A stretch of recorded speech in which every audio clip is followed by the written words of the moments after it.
¿Cómo está? ¿Cómo le va? Bienvenido, bienvenida a una nueva emisión de Es Noticia a través de nuestra casa periodística Telesur. Vamos a repasar los temas que hoy son actualidad noticiosa. Es Noticia Bolivia, gremio médico inició este viernes huelga general, protesta en rechazo a la ley de emergencia sanitaria cuyo texto negoció y acordó con el ejecutivo de Luis Arce. Entonces nos preguntamos por qué una medida así en medio de una pandemia como esta de la COVID tiene cabida la idea de que hay otros móviles y la ley es solo la excusa. Informamos, analizamos. Hoy también es noticia Estados Unidos. Varios estados de este país del norte se enfrentan a una tormenta invernal que deja decenas de víctimas, varias de ellas mortales. En el pulmón energético, Texas, hay colapso eléctrico y de agua. Mientras los habitantes sufren, un alcalde les ha llamado flojos y limosneros y uno de los senadores por ese estado fue a tomar el sol en Cancún. Y es noticia España. Siguen las movilizaciones masivas en rechazo al encarcelamiento de Pablo Hasél, cantante urbano, por pronunciarse contra la monarquía y varios políticos de su país. Varias movilizaciones han sido reprimidas y catalogadas de vandálicas. Pedro Sánchez hoy por primera vez habló de estas manifestaciones, que dijo es un hecho que abre el debate sobre democracia, justicia, medios y libertades constitucionales, pero que además podría dejar importantes, serias divisiones dentro del Ejecutivo entre quienes forman la coalición de gobierno. Actualizamos e informamos. Vamos a comenzar de inmediato con esta nueva emisión de Es Noticia.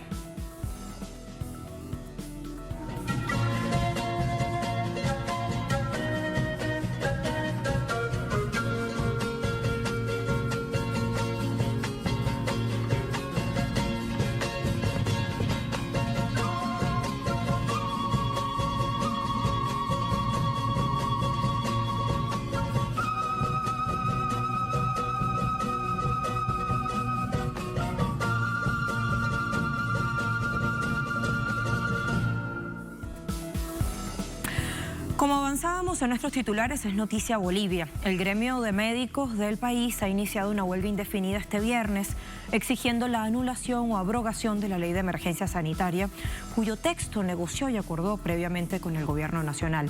A pesar del llamado a paro, el ejecutivo de Luis Arce les ha ofrecido a los médicos una nueva convocatoria para que participen en la elaboración del texto definitivo e incluso en la reglamentación de la ley. La huelga se hace sentir en La Paz. El paro indefinido empezó en los hospitales estatales, que son los centros a donde acuden los pacientes de menores recursos económicos. No nos atiende y tampoco no nos comunica qué hora va a atender. Vinimos aquí 5 de la mañana. Para especialidad de otorrino, entonces no hay atención. Desde ayer estábamos, las 4 de la mañana, ayer estábamos. Se ha suspendido hoy día, dice, para mañana te voy a dar ficha, dice, no sé cómo será, va a dar será o no será, cómo será, va a ser pues. La Central Obrera Boliviana y las organizaciones sociales que respaldan al gobierno del presidente Luis Arce solicitaron iniciar de inmediato la redacción del reglamento de la ley, instancia donde médicos y trabajadores en salud podrán participar. Se les va a convocar absolutamente a todos y todas. Estamos involucrados y preocupados para poder enfrentar esta pandemia. Los médicos, por supuesto. El gobierno anunció que pese a que los médicos desconocen un acuerdo que firmaron y que se refleja en el texto de la ley, se los volverá a convocar para dialogar. Vamos a convocar al gremio médico a instalar mesas de diálogo, porque nosotros no solamente lo manifestamos, lo hemos demostrado la primera vez. Hemos incorporado todas y cada una de las adecuaciones que el Colegio Médico de Bolivia, con todos sus colegios médicos departamentales, han sugerido. El presidente Luis Arce, en la recepción de una donación de implementos médicos y de bioseguridad de parte de la República Popular China, exhortó a los trabajadores en salud y a los médicos a sumarse a la gran cruzada de vacunación masiva que iniciará en solo días. Que no pongamos intereses personales, grupales, sectarios a los intereses del pueblo boliviano. Es más importante, por supuesto, el bien común que el interés de unos cuantos. El Colegio Médico de La Paz instruyó la huelga indefinida, en tanto que el Colegio Médico Nacional instruyó la huelga desde este viernes y hasta el 28 de este mes de febrero. Paro acompañado con protestas de calle. Quienes instruyen la huelga son los mismos que negociaron y firmaron el acuerdo de redacción de la Ley de Emergencia Sanitaria. Oíamos informe, resumen desde Bolivia, preparado por nuestro corresponsal Freddy Morales, y justamente con él vamos a conectar a esta hora para preguntarle, Freddy, ¿a quiénes afecta más esta huelga? ¿A quiénes agrupa el Colegio Médico de La Paz y el Colegio Médico Nacional, que son quienes están instruyendo a esta huelga general? Hola Lucía, saludos desde La Paz. La población más afectada es de escasos recursos económicos, porque la huelga se ejecuta en los centros sanitarios estatales, que son los que cobran nada o los que cobran menos en relación a los centros privados. Los centros privados, además, mientras la huelga afecta a los lugares, a los hospitales a donde acuden los pobres, los centros privados siguen trabajando y ellos sí que cobran tarifas altas. De modo que esa es la afectación que se hace y que los médicos con mucha frecuencia acuden a estas medidas afectando precisamente a esta población. Entre los testimonios que hemos dado a conocer por Telesur, por la pantalla de Telesur, hay de personas que están desde las 2, 3 de la mañana esperando una fila en los hospitales públicos para optar a una ficha que les permita la consulta médica. Pues las consultas médicas y en general, de medicina general y medicina especializada, están absolutamente suspendidas. Y por lo menos el Colegio Médico de La Paz ha advertido que si se aplica alguna sanción contra alguno de sus afiliados por esta huelga, suspenderán también los servicios de emergencia. Sin embargo, hay colegios médicos como el de Oruro, por ejemplo, que ha anunciado que se atenderá durante esta huelga hasta el 28 de este mes de febrero, se atenderá en los servicios COVID y en los servicios de emergencia sin ninguna interrupción. Allí no hay ninguna amenaza al respecto. Los médicos, Lucía, se han convertido durante el gobierno del Movimiento al Socialismo en la niña mimada de toda la derecha boliviana, porque es el sector que ha conseguido doblar la mano al movimiento al socialismo en función de gobierno. Se han opuesto, para dar 1 o 2 datos nada más de los muchos que existen en nuestros registros periodísticos, se han opuesto, por ejemplo, a la construcción de 36 hospitales, 6 de ellos de primer nivel, que anunció el presidente Evo Morales durante su administración. También se opusieron al seguro único de salud, al seguro universal de salud, precisamente los gremios médicos y los trabajadores en salud. De modo que esta es una constante. Realizaron una huelga por más de 100 días el año 2019 y la huelga solo fue levantada cuando se produjo el golpe de Estado de noviembre precisamente del año 2019. Acá tenemos finalmente los documentos, Lucía, que señalan que el Colegio Médico de Bolivia, este es el acuerdo que firmó el 1 de febrero con las autoridades del Ministerio de Salud, donde dan su conformidad a toda la ley y señalan que han ganado al modificar 3 de los 36 artículos de la ley. Sin embargo, la misma persona que firmó a nivel nacional este acuerdo, el doctor Cleto Cáceres, presidente del Colegio Nacional de Médicos de Bolivia, ayer ha instruido la huelga y ha declarado que esta ley que él firmó hace 18 días es inconstitucional y por tanto ya no solo piden la modificación de 3 artículos, sino que están exigiendo ahora con la huelga la anulación absoluta y total de la ley, la derogatoria de la ley. Gracias por estos elementos informativos tan importantes que vamos a analizar, Freddy, junto a nuestro invitado en Es Noticia, y lo incorporo a continuación, despidiéndote a ti. Andrónico Rodríguez, presidente de la Cámara de Senadores de Bolivia, conecta con nosotros desde Cochabamba. ¿Cómo está, Andrónico? Bienvenido. Queremos entender esto que nos acaba de explicar nuestro corresponsal, cómo es que quienes coparticiparon, si se puede decir así, si cabe el término, en la elaboración de una ley, ahora son los mismos que llaman a paro rechazando ese mismo instrumento legal. ¿Acaso el Ejecutivo no cumplió con lo consensuado? ¿Hizo algún cambio en el último minuto? ¿Cómo fueron esas negociaciones que incluso llevaron a la modificación de 3 artículos como lo solicitaban? Bueno, muchas gracias, Lucía. Gran saludo a toda la audiencia de Telesur, a toda Latinoamérica. Es verdad, primero cabe aclarar lo que empezó con el proyecto de ley de emergencia sanitaria. El Ejecutivo envía a diputados como Cámara de Origen. Desde ese momento, los dirigentes del Colegio Médico, por supuesto, han empezado a mostrar su rechazo. Entonces, desde la Cámara de Senadores y Diputados hemos exhortado de que se entable algún diálogo para que los del Colegio Médico sean también parte.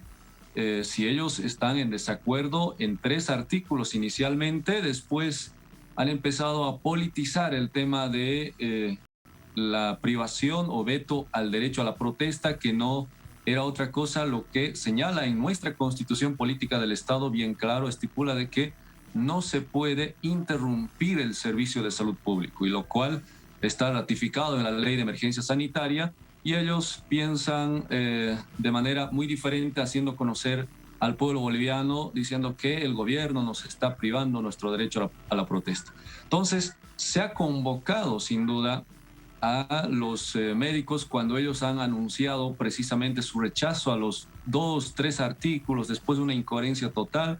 Estaban en desacuerdo con todo el proyecto de ley. Finalmente se ha entablado el diálogo. Los mismos han sido parte en la negociación con el Ministerio de Salud. Bien claro, los primeros días del mes de febrero se ha acordado precisamente en el diálogo con el Ministerio. Después recién se trató en diputados y en la Cámara de Senadores hemos modificado precisamente lo que se ha acordado ya en el diálogo. Es decir, nosotros derivamos a diputados sanciona y el Ejecutivo promulga. Cuando todo está prácticamente marchando por su curso natural, cuando ellos mismos han expresado de que tienen que ser parte para la elaboración del proyecto de ley, tienen que ser parte para la modificación del cual o tal artículo, bueno, pues han sido parte. Ahora, cuando está promulgado, no solo dicen 1 o 2 artículos, sino quieren toda la abrogación. Es totalmente incoherente. En el tema de la ley de emergencia sanitaria, está prácticamente jugando los intereses de algunos dirigentes médicos, porque afecta sin duda a las clínicas privadas, y es lo que nos preocupa de sobremanera a todos los bolivianos. En Bolivia, los médicos están queriendo paralizar, movilizarse, cuando en el mundo entero los médicos están salvando vidas, están coadyuvando en el tema de la contención a la pandemia. Y es lamentable que acá suceda eso. Precisamente hoy estuvimos viendo esa posibilidad de que los médicos tienen que sumarse a ser parte para la reglamentación general y específica y puedan ahí resolver el desacuerdo que ellos tienen, ¿no? Y preocupa eso que nos refería Freddy en su informe como resumen de lo ocurrido en las últimas horas, Andrónico, y es que la huelga del sector salud se hace sentir sobre todo en La Paz, y el paro indefinido empieza en hospitales estatales, que son los centros a donde suelen acudir los pacientes que menos recursos tienen. Y eso, ya usted nos decía al comienzo, es completamente inconstitucional, fuera de ley, ¿no? Exactamente. Está contemplada en la Constitución que el acceso a la salud es un derecho fundamental, es un derecho humano, y eso no se puede interrumpir de ninguna manera. Sin duda, los hospitales públicos están llenos de nuestra gente de las áreas rurales, lleno de la gente que tiene pocos recursos, y lamentablemente ellos están precisamente en este plano de paralizar con el único objetivo de perjudicar la gestión o la estrategia de lucha contra la pandemia de nuestro gobierno central. Lamentamos este hecho, sin duda es preocupante. Hemos pedido hoy, ojalá que los médicos reflexionen, apelamos a la conciencia de los dirigentes, bueno, porque finalmente ya se ha mostrado el señor Larrea, por ejemplo, candidato a la alcaldía por la ciudad de La Paz, ha sido parte del gobierno de facto el pasado.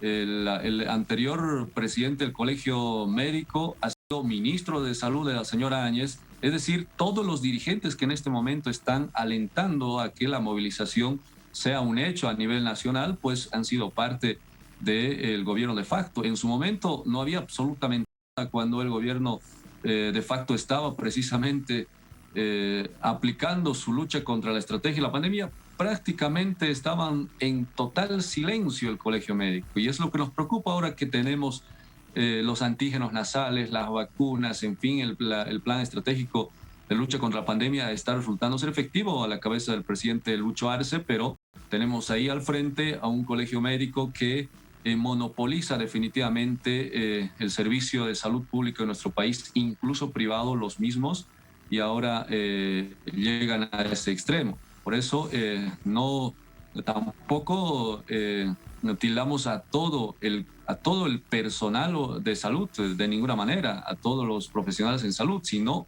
algunos dirigentes son los que están precisamente encaminando a esta extrema medida del paro.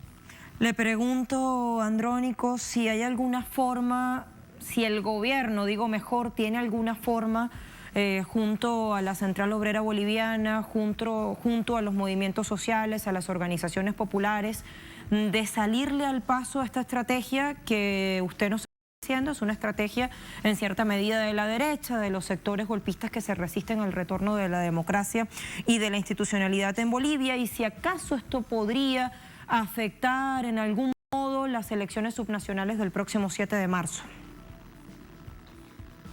Bueno, algunos están precisamente en ese plano de suspender a toda costa las elecciones subnacionales, que estamos a pocos días, el 7 de marzo, tenemos las subnacionales denominadas así, elección a las alcaldías y gobernaciones en Bolivia.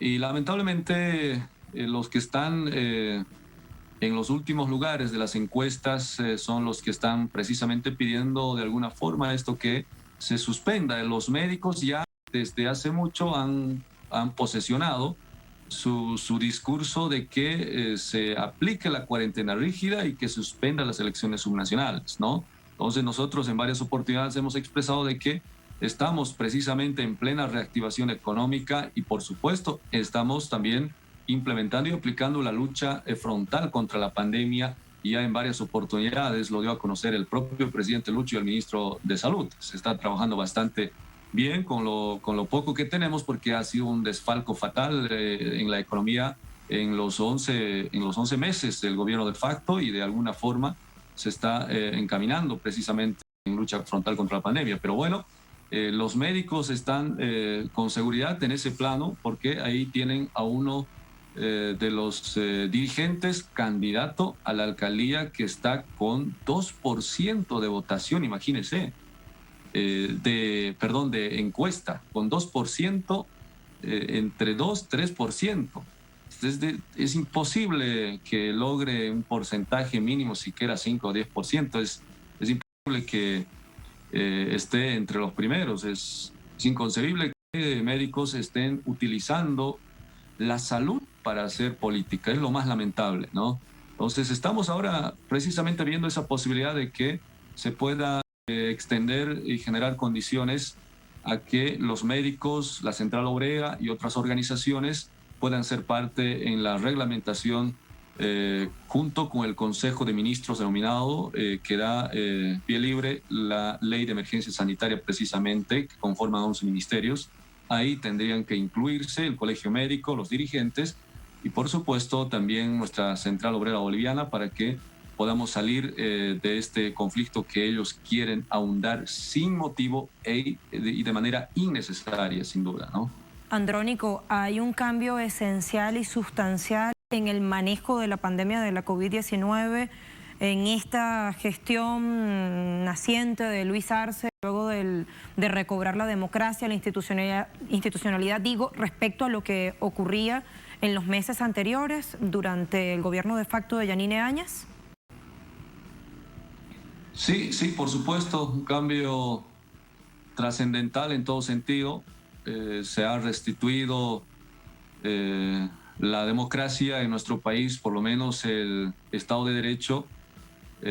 Bueno, los médicos, el Colegio Médico han sido parte del gobierno de facto, no hay duda de ninguna manera. Los cívicos han sido parte, es decir, el pequeño grupo que ha representado supuestamente como organización cívicas o organizaciones colegiadas han sido parte para lograr su cometido de hacer renunciar a nuestro presidente Evo Morales e instaurarse durante prácticamente un año, y producto de ello hemos llegado al extremo de una recesión económica, una crisis social profundo, política y económica, y ahora de alguna forma en estos poco más de 100 días se está logrando nuevamente reactivar las empresas paralizadas, grandes industrias paralizadas en nuestro país, caminos que estaban en plena construcción han sido paralizados, ahora se está reactivando sin duda por el bien de nuestro país también, para que de alguna forma esto pueda encaminarse a la normalidad como estuvimos en la gestión de nuestro hermano Evo Morales, con muchísimos proyectos en las alcaldías, gobernaciones, y como gobierno central se estaba prácticamente concentrándose en emplazar grandes industrias y encaminando, por supuesto, el proyecto del Bicentenario denominado Agenda Patriótica, lo cual todo ha sido destruido, y en este poco tiempo se está logrando prácticamente restituir todo, reactivar la economía y, por supuesto, concentrarse también en temas de educación y salud, que son 3 pilares fundamentales de nuestro gobierno central: la inversión pública y el tema de salud y educación. No es nada fácil, definitivamente. Lo que queremos acá es que todos seamos parte, todos sean parte coadyuvante. Entre ellos pedimos a los del Colegio Médico, y no vamos a cansarnos de solicitar, exigir y llamar al diálogo, y que sean parte para que todos seamos los que llevemos adelante después de este sumido profundo crisis que hemos vivido en este poco tiempo del año pasado, ¿no? E incluso el gobierno de Luis Arce recientemente devolvía un crédito millonario al Fondo Monetario Internacional que pidió el gobierno de facto de Yanine Áñez, no solo por la contratación irregular, sino por las condiciones neoliberales que tradicionalmente ha impuesto este organismo internacional, sobre todo a los países de nuestra región, Andrónico. Muchas gracias por este tiempo que le ha concedido a nuestra audiencia para conocer sus consideraciones sobre este tema que hoy es noticia. Bueno, muchas gracias a ustedes, Lucía. Gran saludo a toda Latinoamérica a través de su medio. Muchísimas gracias, muy buenas noches. Hasta la próxima. Despedimos a nuestro invitado Andrónico Rodríguez y nos preparamos para hacer una pausa en Es Noticia. A la vuelta hablamos de Estados Unidos. Varios estados de este país del norte están enfrentando en este mismo minuto una tormenta invernal que ha dejado decenas de víctimas, varias de ellas mortales. En el pulmón energético Texas hay colapso eléctrico, y mientras los habitantes están sufriendo esta situación, un alcalde les ha llamado flojos y limosneros, y uno de los senadores por ese estado se ha ido a tomar el sol en Cancún. Esto y más al volver en Es Noticia. No se vaya.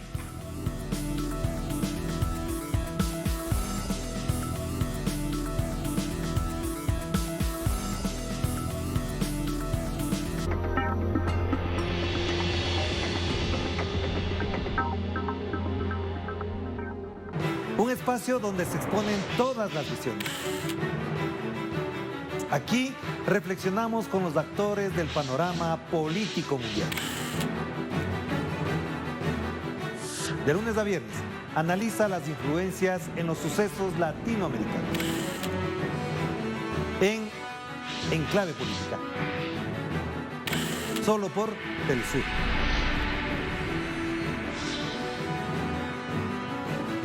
Hola, ¿qué tal? Sean todos muy bienvenidos a Vidas.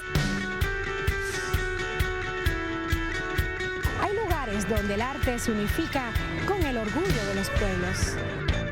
Y esos lugares están llenos de colores, alegría, pasión, tradiciones, arraigo, valor y entrega. Vidas, todos los viernes. Solo por Telesur.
viernes también es noticia Estados Unidos. Varios estados del país se enfrentan en este mismo minuto a una tormenta invernal que ha dejado decenas de víctimas y varias de ellas mortales.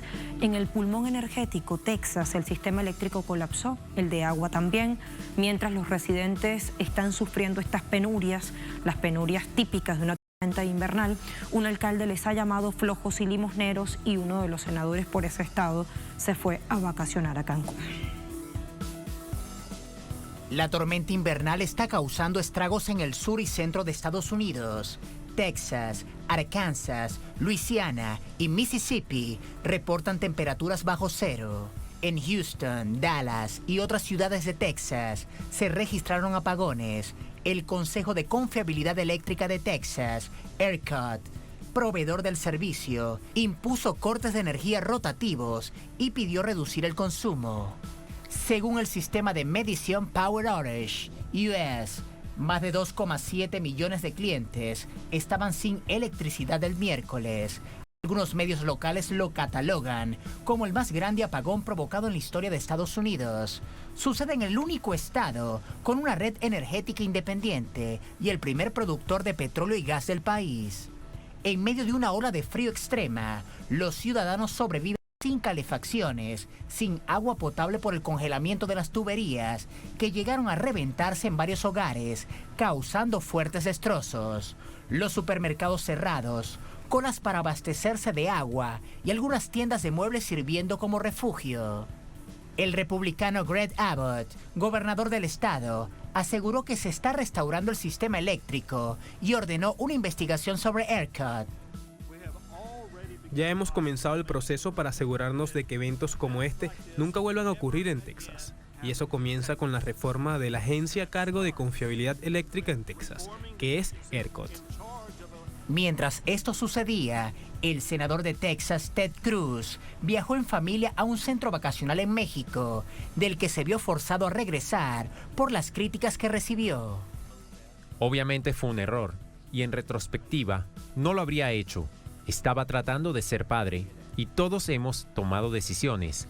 Cuando tienes 2 niñas que pasaron frío durante 2 días, y no tenía calefacción ni electricidad, y te dicen, oye mira, no tenemos escuela, ¿por qué no vamos? Salgamos de aquí. Creo que hay muchos padres que dirían, está bien, déjame, si puedo hacer esto, genial. Eso es lo que quería hacer.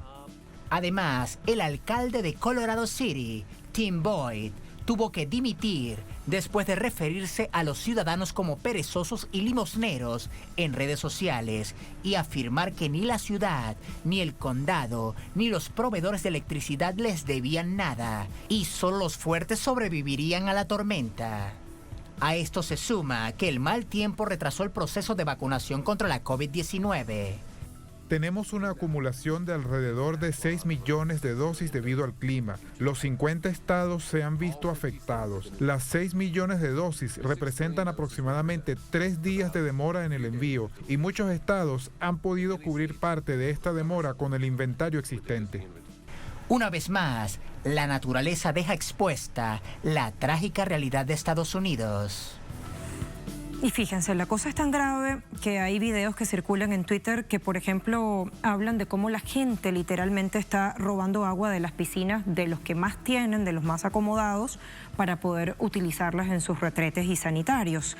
También colas para conseguir agua en Houston, agua que está contaminada, que tienen que hervir, pero no hay electricidad y por ende no pueden hacerlo. Vamos a analizar Vladimir Adrianza Salas, analista internacional, experto en temas geopolíticos, además profesor universitario, muy amablemente nos acompaña desde Caracas, Venezuela. Profesor Vladimir, bienvenido. Gracias por este tiempo que le concede la audiencia de Es Noticia. Quiero preguntarle, ¿por qué Texas está enfrentando esta realidad? Falla la infraestructura eléctrica, pero también falla la infraestructura gubernamental. Mira, el problema, buenas noches a toda la audiencia, buenas noches a ti.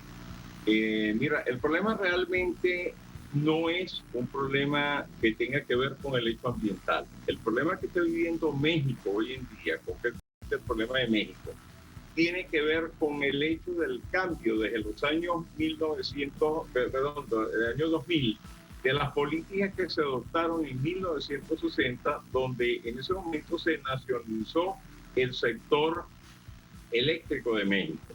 En ese momento, la corporación que se encargaba de eso en México se encargó de desarrollar todos los circuitos eléctricos, más allá de los problemas internos de esa nación.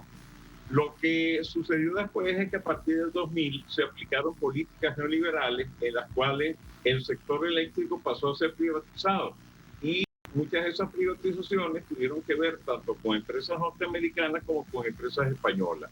La situación ha llevado a que México dependa de los Estados Unidos en el suministro de gas, que es el combustible que utilizan para transformarlo mediante un fenómeno que se llama spark spread, para la generación de energía eléctrica. En el momento en que pasa en los Estados Unidos esa situación, indiscutiblemente esa nevada que tienen ellos ahorita, indiscutiblemente se corta el suministro hacia México. Hay gente que habla de que se cayó el suministro, otros que dicen que fue cortado adrede, o sea, hay varias versiones, pero el hecho es que México no tiene electricidad, y no tiene electricidad porque depende de los Estados Unidos. En este caso, ha perdido México su soberanía energética que tenía en los años 60. Y eso es parte del fenómeno que están viviendo hoy en día en el norte de México a raíz de la nevada. Por supuesto, en Estados Unidos ha sucedido la nevada, les ha caído encima una especie de situación que no sucedía desde hace más de 30 años, alrededor de 30 años, la nevada más grave en 30 años, y por supuesto está colapsado el sistema eléctrico dentro de Texas, particularmente en Texas, en los Estados Unidos. Ahora, el caso de México es diferente, porque el caso de México tiene que ver con el hecho de que ellos obtienen el gas de los Estados Unidos cuando ellos tuvieron la condición de producir su propio gas en tiempos pasados. Ahora, profe, los testimonios nos dicen que esta crisis está poniendo en evidencia las profundas desigualdades sociales y económicas que hay en este momento en Estados Unidos, porque dicen, bueno, las áreas en las que habitan las personas que tienen mayor poder adquisitivo, los que tienen más, sufren menos cortes de electricidad, menos estos apagones programados, pero también pone en evidencia cosas como estas. El senador electo por ese estado, Ted Cruz, decidió irse a vacacionar unos días a Cancún. Aparentemente ha vuelto, producto de las críticas que corrieron por las distintas plataformas digitales. Él dijo que fue un error, que no lo habría hecho en retrospectiva, que estaba tratando de ser buen padre y, bueno, todos tomamos nuestras decisiones, dice Ted Cruz. Quiero preguntarle su opinión sobre esto. Bueno, yo lo que creo que eso es una consecuencia de las malas relaciones que han sostenido los Estados Unidos en los últimos tiempos con México, toda vez que no reconocen la cantidad de daños que le ha producido las políticas de los Estados Unidos, la política exterior de los Estados Unidos a la nación mexicana. La nación mexicana ha vivido una suerte de confrontación entre grupos que son del narcotráfico y grupos y por supuesto de la sociedad civil. Ha puesto una cantidad de muertos. De hecho, Felipe Calderón, hace muchos años, un expresidente de México, decía que bueno, que Estados Unidos y México tenían que ponerse de acuerdo en materia de la lucha antidroga, porque el que había puesto los muertos era México. Entonces, esta situación nos lleva a entender, por una parte, la mala relación, la mala política exterior de los Estados Unidos, y no solamente en tiempos de la administración Trump, porque en cierto modo los Estados Unidos es un causante de la situación que vive México, ha vivido México hoy en día, y de ahí las observaciones que ha hecho Andrés Manuel López Obrador en sus 2 años de gobierno.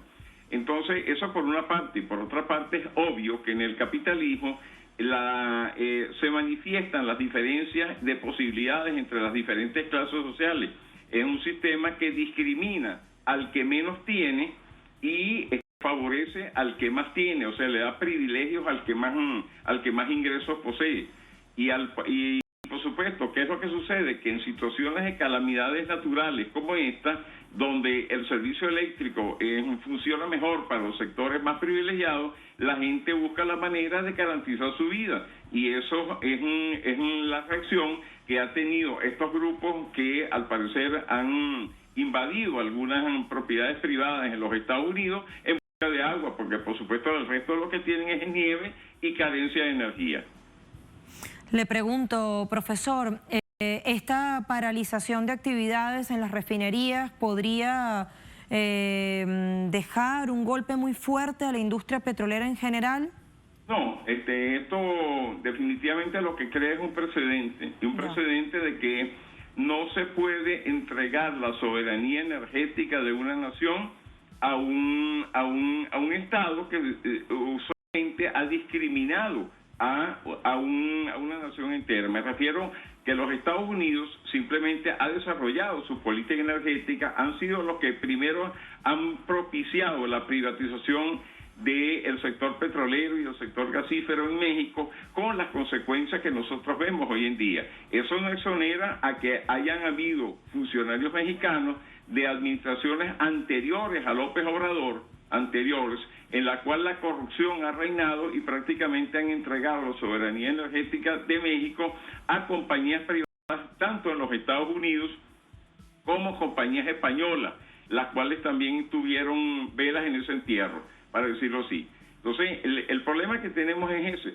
Hay un detalle muy importante que situó hoy en día, que surgió hoy en día a raíz de un comentario del presidente Nicolás Maduro Moro, el cual él le plantea a la industria petrolera venezolana, a PDVSA, concretamente a los trabajadores de PDVSA, poder ofertar en el tiempo de lo posible gas a México para ser nosotros un proveedor seguro de gas a México, para que ellos puedan generar a partir de ese gas justamente su generación eléctrica, o por lo menos para que tengan otra alternativa.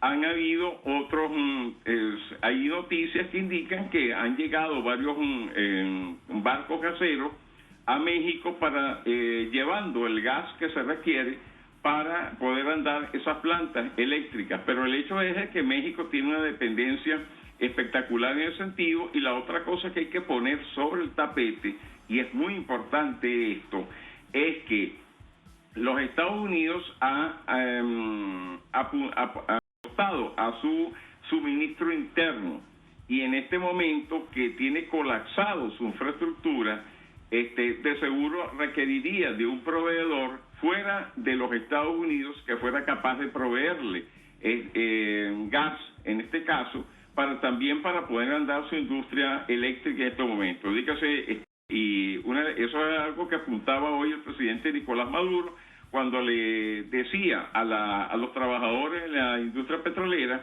que él le gustaría establecer conexiones con Pemex y condiciones con el gobierno mexicano, para ofertar esa posibilidad y buscar, en este caso, buscando el apoyo a los trabajadores de Venezuela para que se generara suficiente gas aquí en la industria petrolera para poder honrar una propuesta como esa.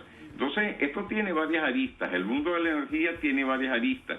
Y aquí hay muchos conceptos ligados: el concepto de soberanía energética, que es fundamental, el concepto de sobrevivencia y las crisis que son propias del capitalismo, cuando nosotros vemos una suerte de lucha de clases planteada en estas circunstancias naturales que han ocurrido.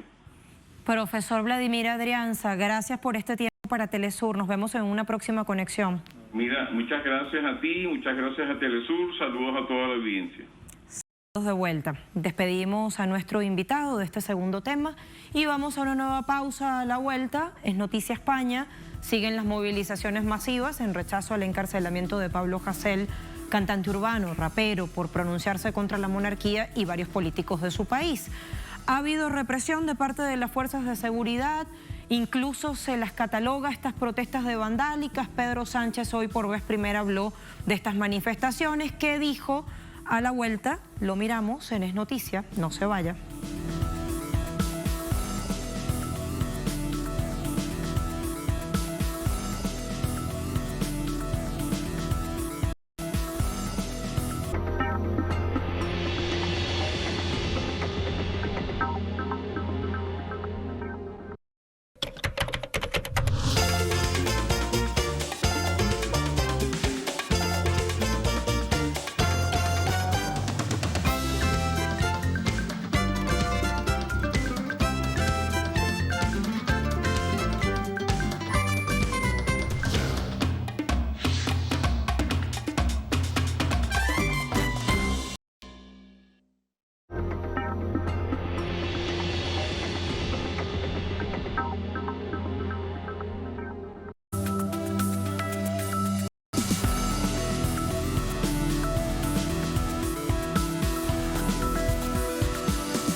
es otra trinchera. Seguiré aportando, no me veréis derrotado, fascistas. No podréis evitar que miles y miles resistan. Seguiré revolucionario, apoyando a revolucionarios. Lo que digo lo piensan muchos en los barrios. Las injusticias tienen unos culpables criminales y siempre voy a señalarles.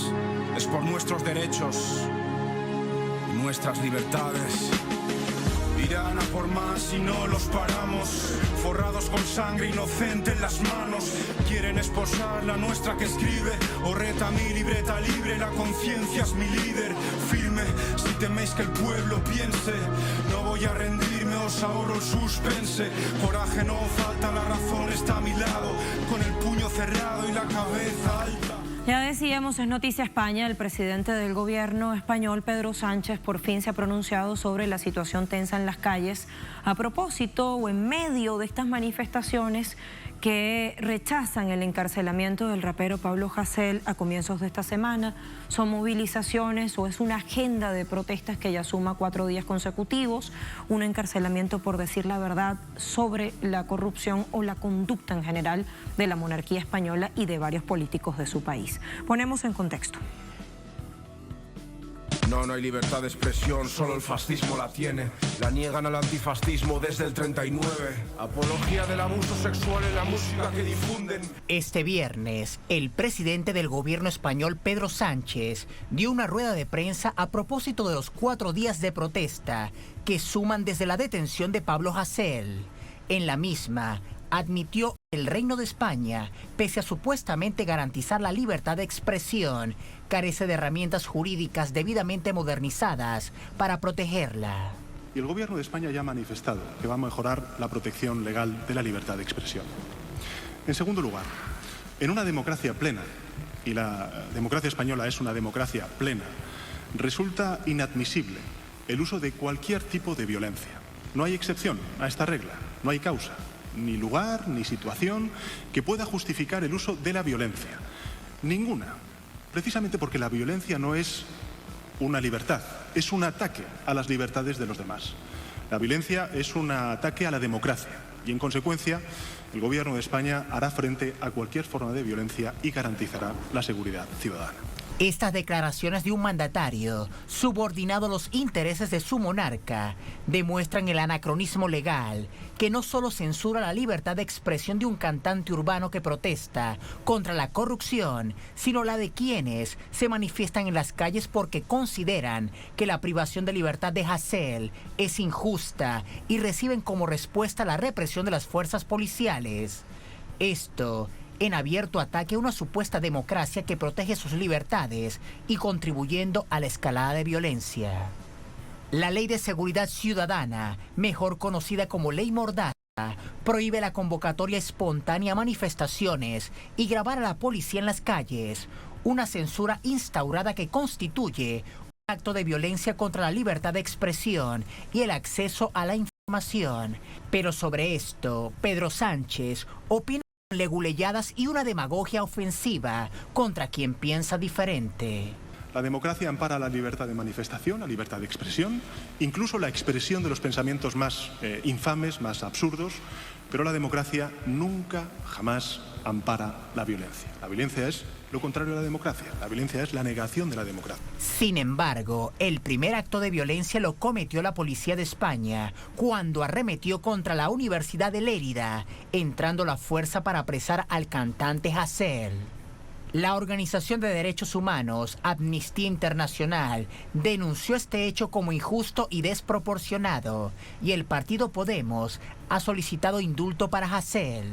Pero si los pronunciamientos de Amnistía Internacional, Podemos, más de 200 artistas españoles y miles de voces en todo el mundo que rechazan la aprehensión de Pablo Hasél obligan a los manifestantes a salir a las calles porque no son escuchados, es evidente, tal como dice Sánchez, que la violencia con la que opera el Estado español es un ataque y una negación a la democracia. No quieren que digas nada que moleste, se ríen de la falta de lucha huestes del círculo ecuestre. Si nos hace la vida imposible por denunciar cada crimen, seremos más peligrosos, que no lo olviden. Para darnos sus consideraciones y reflexiones sobre este tema nos acompaña en Es Noticias Fernando Casado, profesor de la Universidad técnica de Manabí, periodista y analista internacional, nos acompaña desde Cádiz. Bienvenido, Fernando, gracias por este tiempo que le concede a la audiencia. Le pregunto, Pablo Hasél, un nombre que está resonando con mucha fuerza en las calles de España, pero también en medios de comunicación de todo el mundo, en redes sociales, demás plataformas digitales. Creo que podemos empezar, Fernando, diciéndonos qué nos dice que finalmente haya sido encarcelado y luego nos vamos a otras aristas. ¿Qué tal, Lucía? Muchísimas gracias por la invitación. Bueno, está claro que hay en España una transición a la democracia inconclusa. Hay en España una constitución que es herencia del dictador Francisco Franco, que sobredimensiona la protección de la corona, al mismo tiempo que se están criminalizando a aquellas personas que se expresan en su contra. Esto sin duda está fuera de lugar de acuerdo a los estándares de defensa de los derechos humanos del Tribunal Europeo de Derechos Humanos, que ya ha rechazado muchas de las sentencias por crímenes de opinión cometidos en España. Y esta sería, pues de alguna forma, la situación a la que nos enfrentamos ahora y por la cual Pablo Hasél está siendo privado de su libertad. Fernando, el presidente del gobierno español, Pedro Sánchez, como decíamos en la nota que antecede nuestro intercambio, este viernes por vez primera se refería al tema. Lo hizo en un acto público en Mérida, dijo que la violencia es la negación de la democracia, que nada la justifica. Ahora bien, ¿de dónde viene la violencia? Porque ha habido manifestaciones masivas, se las sataniza, se las califica de vandálicas y también se las reprime. Claro, la situación tiene que ver con este estado de represión y de linchamiento mediático de aquellas opiniones disidentes. Pablo Hasél en principio ha hecho siempre una resistencia de carácter pacífico, pero una vez que es privado de su libertad, aquellas personas que están en desacuerdo con esta detención salen a la calle. Y los medios de comunicación entonces lo que hacen es sobredimensionar esa violencia. ¿Qué es lo que tratan de hacer? Desviar la atención. La agenda del medio de comunicación en España es bombardear continuamente con una propaganda en contra de estas violencias para evitar la discusión de fondo, la discusión real, que es pues la anulación de la ley Mordaza, la modificación del Código Penal español y también la necesaria reforma constitucional que es perentoria. De esta manera lo que hace Pedro Sánchez también es sacar la mayor rentabilidad de votos posible y al mismo tiempo que se desmarca de su propio socio de gobierno, al que en realidad la intención que tiene es fagocitarlo en las próximas elecciones. Espera a que se haga ese encuadre de la violencia por parte de las manifestaciones y se pliega al mismo una vez que ese estado de propaganda y de bombardeo funciona en España. Quien está adoptando una posición cómoda, pues obviamente es Pedro Sánchez, quien se quema frente a los medios de comunicación y frente a ese estado de propaganda y ese estado, en el fondo, fascista que no ha transitado del todo a la democracia en España, es Pablo Iglesias, que defiende una posición de protección de los derechos humanos, defiende la misma posición que tiene Amnistía Internacional o que tiene el Tribunal Europeo de Derechos Humanos, que es quien impone los estándares de protección de los tratados internacionales de derechos humanos en España. Y esa es un poco la situación y cómo se están, de alguna manera, distribuyendo las cargas en unos y otros partidos políticos. Desde luego, la posición de Pedro Sánchez es muy inteligente si lo evaluamos desde el plano neta y exclusivamente político, pero extremadamente peligroso y observable si lo hacemos desde una perspectiva de protección de derechos humanos, que es lo que en realidad se trata en este momento, pero que los medios de comunicación tratan de ocultar poniendo sus enfoques en la violencia y no en el tema neurálgico, que es el de la discusión de que una persona haya sido privada de su libertad por sus opiniones. Y además tengamos en cuenta que producto de esa violencia hasta ahora las únicas víctimas han sido los manifestantes, porque de hecho hasta ahora sabemos que al menos una persona ha perdido su ojo por la violencia policial. Podríamos pensar que quienes han cometido estos actos que el gobierno, que una parte del gobierno califica de vandálicos en medio de estas manifestaciones populares, Fernando, constituyan una minoría hasta infiltrada para que justamente se vaya esa satanización de quienes están manifestándose pacíficamente por la libertad del joven, o es que la indignación ha rebasado los límites. ¿Cómo lo ves tú? Bueno, yo creo que es probable, no se sabe exactamente, pero podríamos especular que efectivamente hay infiltrados, porque esa violencia a quien realmente le interesa es el Estado de Derecho, entre comillas, a los poderes fácticos, para desviar la atención de lo que realmente importa en España, que es hacer leyes más democráticas y que no te priven de la libertad por expresar tu opinión. Pero en cualquier caso, esta violencia, que es una violencia pues producto de unas manifestaciones que se han hecho en muchas ciudades, en Cataluña y en Madrid, pues en cualquier caso lo que nos viene a demostrar es que existe pues una grandísima disconformidad con un acto que desde luego rebasa las fronteras y las líneas rojas de lo que es un sistema democrático, es decir, que se te prive de tu libertad por ejercer tu libertad de expresión y sobre todo por críticas a una corona corrupta que ustedes planteaban de manera muy acertada en el reportaje inicial. Más allá de si hay o no hay infiltrados, en cualquier caso el comportamiento de los distintos poderes fácticos, de los medios de comunicación como medios de dominación cultural, trata de nuevo de afianzar la violencia como el tema principal de discusión, y eso a su vez, de nuevo, lo que nos indica es que estos medios de comunicación no se comportan de manera responsable, porque tratar de sortear el tema fundamental de discusión, el tema central, que es la violación de derechos humanos, es en sí mismo una violación del derecho a la información y el derecho a la recepción de las audiencias de esa información veraz. Porque el problema es que este tipo de informaciones tienen también efectos cognitivos en las audiencias. Es decir, la gente ve con estupor una violencia que en realidad es en gran medida por los medios de comunicación, o fabricada también por un Estado policial que reprime a aquellas personas que tienen opiniones disidentes o aquellas personas que se manifiestan a favor de quienes tienen opiniones disidentes. En cualquier caso, el medio de comunicación se está comportando de manera irresponsable y en cualquier caso el Estado en su totalidad, incluido Pedro Sánchez con sus manifestaciones, están teniendo una posición violatoria de derechos humanos, violatoria de los estándares internacionales con los cuales se ha comprometido el propio Estado español.